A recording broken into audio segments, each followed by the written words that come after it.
Okay, this is a quick and dirty demo video of my DB25 snake cable tester, continuity tester.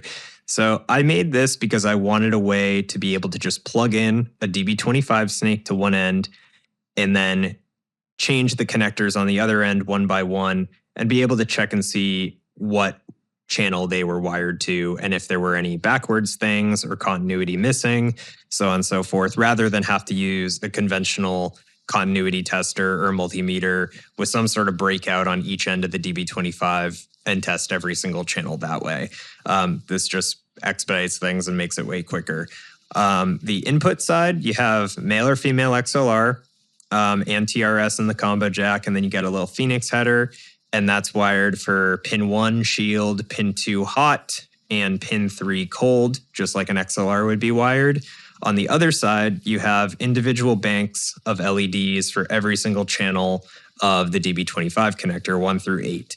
Likewise, there's another Phoenix header over here, pin 1 shield, pin 2 hot, pin 3 cold, where you could just use a traditional, continuity from A to B with bare wires, just to make sure your cables work, rather than only being able to use a DB25. Just figured keep it versatile. So it's powered by either DC or 9-volt battery snap I put on here. You don't have to hook that up, but you could, which then hits a 5-volt regulator. So you can use pretty much any DC center negative power cable, or you can configure the headers on the back to be DC center positive. I did center negative because I have a million 9-volt wall wart guitar pedal power supplies around, which are always 9-volt DC center negative. So I figure might as well keep it compatible with something that I can just grab any day of the week. So on-off switch, got a little pilot light. That's good for saving battery life if you're using a battery. And let's try a cable out.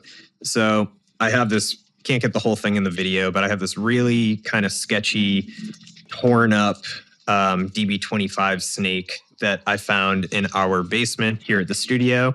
I'd had no idea what the pinouts were, so I decided, okay, well, this is a perfect cable to test it out with. So just grab an XLR end, and I'm gonna plug it in over here. And then one by one, we can turn on each of our channels. So shield goes to shield. This is channel 3, channel 3. This is channel 3. So shield, cold, and hot. So this one is wired totally correct. If the shield was disconnected, we wouldn't get any lights on that. If things were backwards, we would get a red light on hot for pin 1, and then maybe, pin 3 or pin 2 on the DB25 would light up because it would be backwards. It's just a good continuity tester for just about everything. So the XLRs on this are all good. I already tested all of them, but here's just a bare end. Who knows what happened here? I don't know why it's all chopped up. So let's touch it to the Phoenix terminal on that end. We'll just touch the contacts, see what happens. So I'm going to turn them all on just so it's passing voltage on everything. Let's touch the shield to pin 1, which would be the shield, and kind of intermittent, but yeah, we got shield there. Purple conductor is hot, so put hot there. Sorry. And we got hot, and then let's check the cold. Cold, pin 3, and we got cold. So say the cold on this end, say this was a connector and it was accidentally wired to the hot pin on the DB25. So, if I put it on hot, it would show me that this side is hot, but the DB25 side is cold, which means it was miswired. And by tapping all of these, I missed it at the front. We found out that this bare connector is channel 7 on the DB25. So that's how it works. You can use it for a variety of uses, and it should expedite testing DB25 snakes extensively.